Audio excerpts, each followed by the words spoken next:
آج تو لگتا ہے آج کل کے دنوں پہ شاید لوگ جھوٹ کو جھوٹ سمجھتے نہیں ہیں. میں یہی بات کروں گی کہ جو ہماری جنزی جنریشن ہے, ٹھیک ہے, جنزی, اگر اب ہم نے ان کو بتانا ہو, سکھانا ہو, ہم ان کو اہمیت کیسے بیان کر سکتے ہیں اور بتا سکتے ہیں رمضان کی, اسلام کی؟ بالکل. اب دیکھیں سب سے بڑی بات تو یہ ہوتی ہے کہ عمل آپ کیا کر رہے ہیں نا اپنی نئی جنریشن کے سامنے, اپنے بچوں کے سامنے. تو میں اس حوالے سے تو بڑی آپٹیمسٹک ہوں کہ ہماری نئی جنریشن منافق نہیں ہے, اور اس میں شاید ہماری جیسی ماؤں کا بھی بڑا کردار ہے کہ ہم نے انہیں جھوٹ بولنا نہیں سکھایا, ہم نے انہیں یہ نہیں بتایا کہ باہر جا کے یہ کہہ دیں کہ آپ کی والد یا والدہ سو رہے ہیں, وہ گھر نہیں ہے.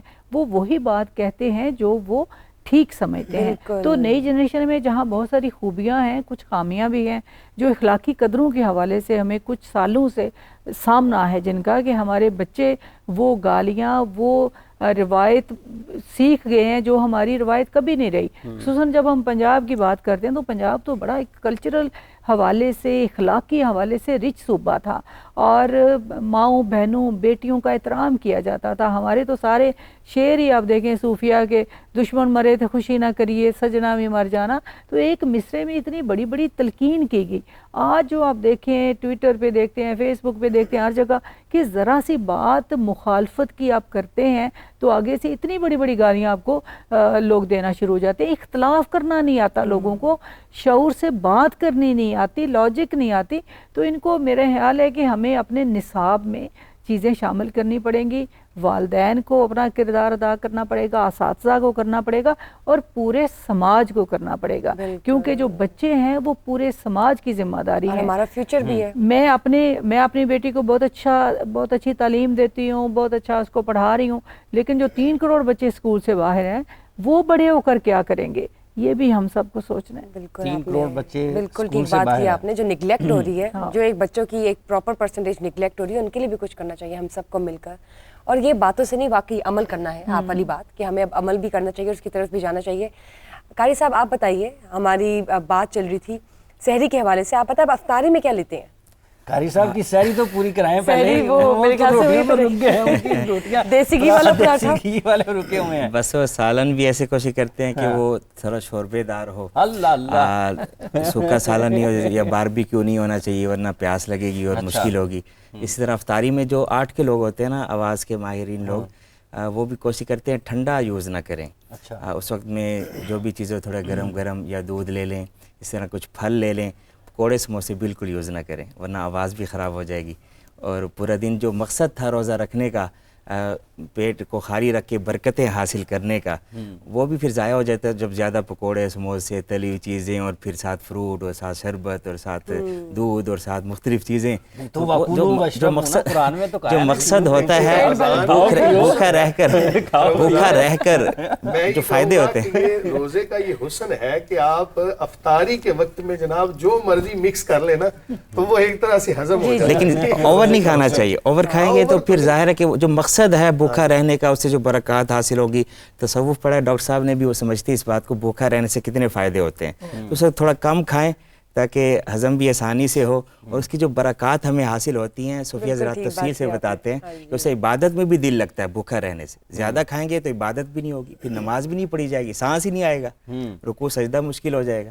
کیونکہ ہم نے اپنے جو جسم کو ایک تہخانہ بنایا ہوا ہے نا, جی بالکل, ٹھونستے رہتے ہیں ہر وقت, اسی کا تو ہم نے فلٹر کرنا ہے, وہ فلٹر کرنا ہے, اور پھر بہت ساری بیماریوں سے خدا ہمیں بچاتا بھی ہے. یہ تو کثافت دور کر کے لطافت کی طرف جانے کا مرحلہ ہے. اور میں ایک چھوٹی سی مثال دوں گی کہ پچھلے رمضان میں میں نے گھر میں, ہم سب نے مل کے, میرے بچوں نے فیصلہ کیا کہ ہم کوئی تلی ہوئی چیز نہیں کھائیں گے.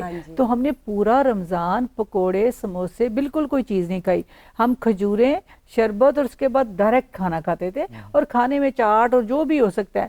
اور کتنی میں نے افطاریاں جب گھر میں کی, کافی لوگ آئے تو کہتے میڈم وہ پکوڑے نہیں ہیں. میں نے کہا پکوڑے کیونکہ ہم نہیں کھاتے, آپ نے بھی نہیں کھانے, بوتلیں ہم نہیں پیتے, آپ کو بھی نہیں ہم نے پلانی, شربت پلائیں گے. تو یہ بڑی اچھی لگی مجھے بات قاری صاحب کی کہ سادہ, اور جو بھی کھائیں لیکن تلی ہوئی چیزوں سے ضرور پرہیز کریں. وہ پھر فائدہ ہی نہیں نا, آپ نے فائدہ سارا ہی نہیں. دن اپنی بھوک پیاس مٹا کر جو اللہ کی رضا میں روزہ رکھا, پھر آپ نے وہ ایسی ڈائٹ استعمال کر لی کہ وہ آپ کے لیے پھر مشکل ہو جاتی ہے. بالکل. آج تو کھانے سے جی بدلہ لینے افطاری ہاں میں. جی کھانے سے بدلہ لینے. بالکل, یہ تو پھر آپ نے اپنے ایک جسم کے جملہ ساتھ بھی منع ہوا ہے نا کہ روزے اللہ تعالیٰ نے فرض کیے تھے, افطاری میں پکوڑے ہم نے خود فرض کر لیے. بالکل بالکل جی اس لیے ان چیزوں سے بچنا چاہیے. بچنا چاہیے. آج تو حافظ صاحب ہمارے پاس ایک اور کالر موجود ہے. جی جی, السلام علیکم. وعلیکم السلام. میرا نام عائشہ ہے اور میرا سوال مفتی صاحب سے ہے کہ مفتی صاحب جیسے کہ ہم خواتین جو ورکنگ ویمن ہیں, ہمیں اپنی روٹین میں میک اپ کرنا ہوتا ہے اور میک اپ موسٹلی ایسا ہوتا ہے کہ واٹر پروف ہوتا ہے. تو میں نے آپ سے یہ پوچھنا تھا کہ واٹر پروف میک اپ پہ جب ہم وضو کرتے ہیں تو وضو کے مطلب وضو ہو جاتا ہے رائٹ, اس میں کوئی ایسی ممانعت تو نہیں ہے؟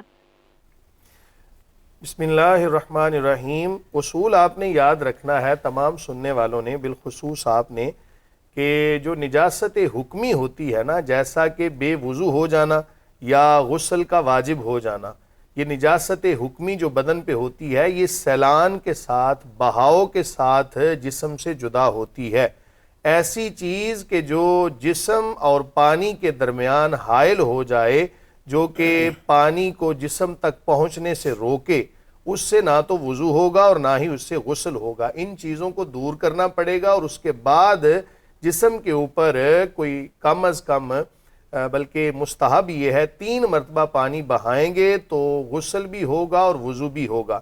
مثال کے طور پر کسی نے ایسا میک اپ اپنے چہرے پر لگا لیا یا ہاتھوں پر لگا لیا, ظاہر ہے چہرہ بھی دھونا وضو کے اندر فرض ہے اور ہاتھوں کا دھونا بھی فرض ہے, تو اگر ایسی حالت کے اندر وضو کریں گی تو وضو نہیں ہوگا, ان کو دور کرنا پڑے گا. پھر وضو کر کے اگر بالفرض آپ نے وضو کر کے بعد میں ان چیزوں کو لگا لیا اور پھر آپ کا جب تک وضو قائم تھا تب تو یہ جائز ہے, اس کے علاوہ کوئی شرعی گنجائش نہیں ہوتی. واللہ تعالی بالکل ٹھیک. مفتی صاحب میرا ایک اور سوال ہے آپ سے. جی, جب ہم روزہ رکھتے ہیں, سحری کی بات کر رہی ہوں, تو نیت ہم نے دل میں کر لی تو ہماری نیت ہو جاتی ہے یا اس کے لیے کوئی باقاعدہ زبانی طور پر, ہاں زبانی طور پہ بھی بڑا کہنا, اچھا کوئی سوال ادائیگی کرنی کیا آپ ہوتی ہے نے. الفاظ یہ کی؟ عوام کو بتانے کی بھی ضرورت ہے. کچھ لوگ یہ سمجھتے ہیں کہ جب تک ہم نے نیت نہ کی تب تک شاید ہمارا روزہ ہی نہیں ہوگا. اصول آپ یہ بھی یاد رکھیں کہ رمضان المبارک کے روزے اللہ تعالیٰ نے فرض فرما دیے. اب کسی بندے نے اگر شروع رمضان کے اندر دل میں نیت کر لی کہ میں سارے روزے رکھوں گا, اب جیسے ہی سحری کر لے گا اس کا سحری کرنا بھی نیت کے اندر شامل ہے. اور اب چونکہ تعیین اللہ تعالیٰ نے کر دی, اب یہ کسی بندے کے معین کرنے سے یہ متعین نہیں ہوئے, بلکہ اللہ تعالیٰ نے متعین فرما دیے کہ 30 دن یا 29 ڈیز جو ہیں یہ روزے فرض ہیں رمضان المبارک کے. تو جیسے ہی رات میں اس نے یہ نیت کر لی تھی تو اس کا روزہ ہو جائے گا. زبان سے نیت اس وجہ سے کی جاتی ہے, وہ مستحب ہے, اقرار باللسان و تصدیق بالقلب, کہ زبان سے اقرار کرنا, دل سے یقین کرنا. تو جب کسی بندے نے دل میں نیت کر لی تو اس کی نیت کا اعتبار کیا جائے گا. زبان سے اقرار کرنا مستحب ہے. اب اس کا فائدہ صرف یہ ہوگا زبان سے اقرار کرنے کا کہ بالفرض اگر کسی دعوت میں چلا گیا تو اب وہاں پہ جا کے, تو اگر اس نے زبان سے کہا ہوگا نا صبح کہ میرا روزہ ہے, اب یہ اپنی اس نیت سے مکر نہیں سکتا. تو اگر وہاں پہ جا کے یہ کہہ دے جی کوئی بات نہیں, میں نے تو صبح زبان سے نہیں کہا تھا, تو اب دعوت بڑی اعلیٰ قسم کی ہے تو میں روزہ میرا نہیں ہے, تو ان تمام وساوس سے بچنے کے لیے نا زبان سے اقرار کر لینا مستحب ہے. تاہم اگر کسی نے دل کے اندر نیت کر لی تو اس کی نیت کا اعتبار ہوگا. جو عمومی طور پہ ہم دعا پڑھتے ہیں نا, وَبِصَوْمِ غَدٍ نَوَيْتُ مِنْ شَهْرِ رَمَضَانَ, یہ رات میں نیت کرنے والی ہے. دن کے اندر اگر آپ اسی وقت نیت کرتے ہیں تو اگر زبان سے آپ اپنی زبان کے اندر, اپنی لینگویج کے اندر آپ کر لیتے ہیں تو بھی مستحب ہے, اس میں کوئی شرعی قباحت نہیں ہے. مفتی صاحب ایک اور کویسچن ہے, مجھے یہ بتائیے کہ کچھ لوگ کہتے ہیں, بلکہ میرے ارد گرد کے کچھ لوگ ہیں جن کا مجھے ایکسپیرینس ہے, کہ وہ کہتے ہیں کہ اگر ہمیں رات کو 3 بجے یا 2 بجے یا 2:30 بجے کہہ دیا کہ ہم نے نیت کر لی تو اس کے بعد ہم کھا نہیں سکتے, ہمارا وہیں پہ روزہ سٹارٹ ہو جاتا ہے. نہیں, ایسا نہیں ہے. اللہ تعالیٰ, ہاں جی, دیکھیں نا قرآن جہاں پر نص قطعی آ جاتی ہے نا قرآن کی آیت, وہاں پر پھر کسی کا قیاس نہیں چل سکتا. قرآن نے کہا وَكُلُوا وَاشْرَبُوا حَتَّى يَتَبَيَّنَ لَكُمُ الْخَيْطُ الْأَبْيَضُ مِنَ الْخَيْطِ الْأَسْوَدِ مِنَ الْفَجْرِ, کہ تم کھا پی سکتے ہو کہاں تک, کہ فجر تک آپ کھا سکتے ہو. تو جب قرآن نے یہ کہہ دیا, کوئی بندہ اگر کہہ دے جی میرے اوپر حرام ہے تو اس کے حرام کرنے سے کوئی چیز حرام نہیں ہو جائے گی. اگر کسی نے 2:30 بجے نیت کر لی تو اس کے بعد بھی وہ کھا پی سکتا ہے، صرف اتنا خیال رکھنا ہے کہ فجر کے بعد نہ کھائے، اس سے پہلے جب بھی اس کو موقع ملے کھا پی سکتا ہے، خوب جناب سیر ہو کے بھی کھا سکتا ہے، لیکن مستحب یہ ہے، میں اکثر کہا کرتا ہوں کہ لوگ سحری کے اندر کھجور کو استعمال کرنا سنت سمجھتے ہیں، ہے بھی سنت، لیکن نبی کریم صلی اللہ علیہ وآلہ وسلم سحری کے اندر کھجور کو استعمال فرمایا کرتے، تو اپنے دسترخوان کو سجاتے ہوئے اس چیز کا بھی اہتمام کریں، یقیناً اس سے ثواب بھی ملے گا کہ سحری کے اندر کھجور استعمال کریں۔ افطاری میں عموماً کرتے ہیں، سنت نبوی ہے کہ اس میں سحری میں بھی استعمال کیا جائے کھجور کو۔ مجھے بتائیے آپ کو بچپن کا رمضان یاد ہے؟ بالکل یاد ہے، اور بہت خوبصورت بھی لگتا تھا۔ روزہ رکھنا ایک طرح سے ایک عجیب طرح کی سرخوشی ایکٹیویٹی تھی، اور مجھے جو یاد ہے، جو میں نے سب سے پہلا روزہ رکھا شاید 7-8 سال کی عمر میں روزہ رکھا تھا، اور بڑی محنت سماجت کر کے، کیونکہ والدین کہتے تھے اتنی چھوٹی عمر ہے اسکول جانا ہے، لیکن میں نے وہ روزہ پورا کیا، اور پھر ایک عجیب طرح کی طمانیت بھی محسوس کی، اور میں سمجھتی ہوں بچپن سے جو ہماری تربیت ہوتی ہے وہی ساتھ چلتی ہے۔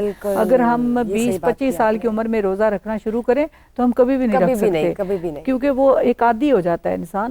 اور ویسے بھی میری کوشش ہوتی ہے کہ ہفتے میں ایک روزہ میں ضرور رکھوں، اپنی جو ایک روحانی اس کو بڑھانے کے لیے بھی، اور ایک خدا سے رابطہ، کیونکہ رابطہ معطل ہو جاتا ہے نا ہمارے ذہن میں، ہماری سوچ میں، بتائیں کہ کیا اہمیت ہے اس کی؟ کہ ہماری سوچ میں، ہماری ذہن میں ارد گرد جس طرح بہت ساری گندگی ہے، غلاظت ہے، اور وہ غلاظت ہماری سوچ میں بھی آتی رہتی ہے، رویوں میں بھی آتی رہتی ہے۔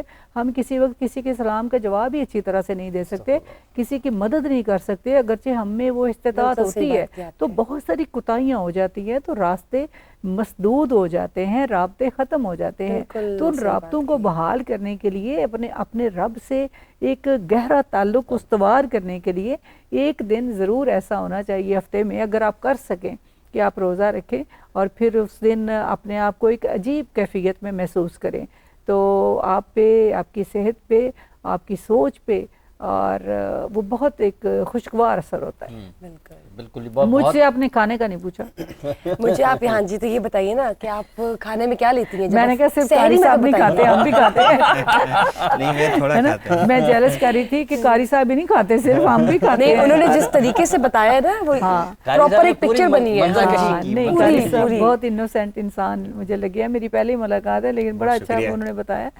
بالکل، میں تیاری کرنا بھی مجھے بڑا اچھا لگتا ہے عموماً، کیونکہ میں ورکنگ وومن رہی ہوں تو کام اتنا کرنے کا موقع نہیں ملتا، لیکن مجھے کوکنگ بہت پسند ہے، یعنی کوکنگ ایک ایسی چیز ہے جس میں انجوائے کرتی ہوں کھانا پکاتے ہوئے، تو جب مجھے موقع ملتا تھا ہفتے میں ایک آدھ دفعہ میں کرتی تھی، لیکن رمضان میں روزانہ کرتی ہوں، اور میرا دل ہوتا ہے کہ کوئی نہ کوئی میرے گھر افطاری کرے، وہ بے شک گلی میں کوئی مزدور ہوں، کچھ نہ کچھ ہوں، ان کو میں ان کے لیے خود پکاؤں۔ تو یہ میں نے بانو قدسیہ سے بھی کچھ چیزیں سیکھی، ان سے بڑی محبت تھی، تو میں جب ان کے پاس جاتی تھی تو وہ خود روٹیاں پکا رہی ہوتی تھیں، اور بہت سارے لوگ بیٹھے ہوتے تھے، تو میں سمجھتی ہوں یہ بھی ایک اللہ کی مخلوق کی خدمت ہے کہ آپ ان کو اپنے ہاتھ سے پکا کر کھلاتے ہیں۔ تو میں شام کی افطاری کا بھی اہتمام کرتی ہوں، اس میں فروٹ چاٹ اور جو اپنے کھجوریں تو مست ہیں، کھجوریں تو میں 12 مہینے کھاتی ہوں، 5 کھجوریں تو میری روزانہ کی ہیں، وہ میری ڈائٹ کا حصہ ہیں، کیونکہ کھجور میں جو طاقت ہے، کھجور تو دیکھیں مانی بھی بات ہے نا، ایک پراپر ڈائٹ ہے، پراپر ڈائٹ ہے۔ کہتے کہ اگر کوئی آپ کے پاس آتا ہے کھانا مانگنے تو آپ کے پاس کچھ بھی نہ ہو، آپ 1-2 کھجور بھی دے دیں تو وہ بھی آپ کی طرف سے ایک پراپر۔ اور صبح میں دیسی گھی روٹی پہ رکھ کر، اور ساتھ دہی بہت سارا، اور انڈا، یہ میں ناشتہ کرتی ہوں۔ ٹھیک ہے، بہت خوب۔ اور قاری ارشد تہامی صاحب، قاری ارشد جی، جیسے قاری صاحب نے بتایا کہ چوپڑی ہوئی روٹی، ہاں ویری گڈ۔ قاری ارشد تہامی صاحب بھی ہمارے ساتھ یہاں پر موجود ہیں۔ ایک تو مفتی صاحب آپ کا بہت بہت شکریہ، ڈاکٹر صاحب آپ کا بہت شکریہ، قاری صاحب آپ کا بہت شکریہ۔ آپ کا شکریہ ابھی نہیں ہے، کیونکہ ہم آخر میں سننا چاہتے ہیں نعت رسول مقبول صلی اللہ علیہ وسلم، اور آپ کی نعت کے ساتھ ہی ہم پروگرام کا اختتام کریں گے۔ جتنے بھی لوگ ہمیں اس وقت دیکھ رہے ہیں بشرا جی، تو آپ سب لوگوں کا بہت بہت شکریہ، آپ سما ڈیجیٹل پر جڑے رہیں۔ اسپیشل ٹرانسمیشن ہماری جو سحری کی ٹرانسمیشن ہے وہ چلتی رہے گی پورے رمضان کا سما۔ نعت سے پہلے 2 شعر میں بھی نعت کے پڑھوں گی۔ جی پلیز۔ ثنائے ختم رسول صبح و شام کرتی ہوں، ثنائے ختم رسول صبح و شام کرتی ہوں عقیدتوں کی شفق ان کے نام کرتی ہوں، اور جو روز شہر مدینہ سے ہو کے آتی ہے، جو روز شہر مدینہ سے ہو کے آتی ہے، میں اس ہوا کو ادب سے سلام کرتی ہوں، میں اس ہوا کو ادب سے سلام آپ نے کرتی ہوں۔ بہت پیارا کلام اور یہ آپ نے اور شعر سنایا ہے، اس مجھے کو ہے اگر آپ ناز، ترنم سے ہی پڑھ دیں۔ مجھے ہے ناز کہ شامل ہوں ان کی امت میں، مجھے ہے ناز کہ شامل ہوں ان کی امت میں آپ اپنا بہت احترام کرتی ہوں۔ سبحان اللہ، سبحان اللہ۔ ان کا امتی ہونا بھی باعث سبحان اللہ۔ جی قاری صاحب۔ اکھیں سونے نو وائنی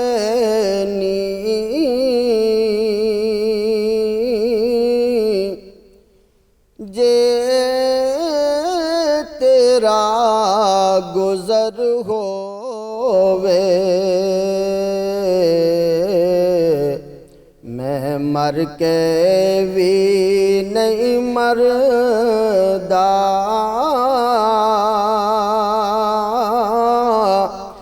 جے تیری نظر ہووے آکھی سونے نو ہوائے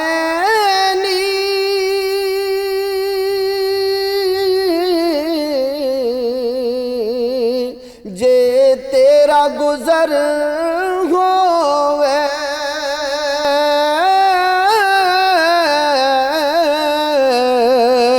جے تیرا گزر ہووے میں مر کے بھی نہیں مردا جے تیری نظر ہووے دم دم نال ذکر کراں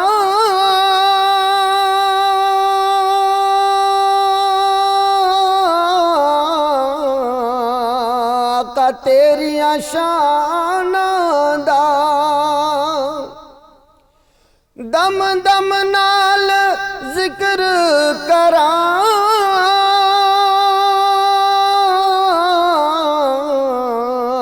آقا تیریاں شاناں دا آقا تیریاں شاناں دا تیرے نام تو وار دیاں جنی میری عمر ہووے میں مر کے بھی نہیں مردا جے تیری نظر ہووے او کیسیاں گھڑیاں سن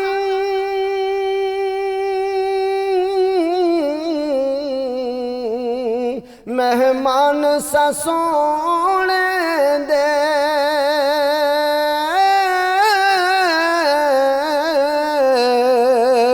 مہمان سا سونے دے دل پھر بھی کردا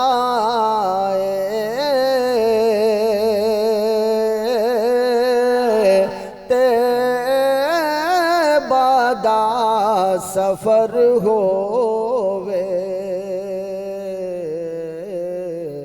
دل پھر بھی کردا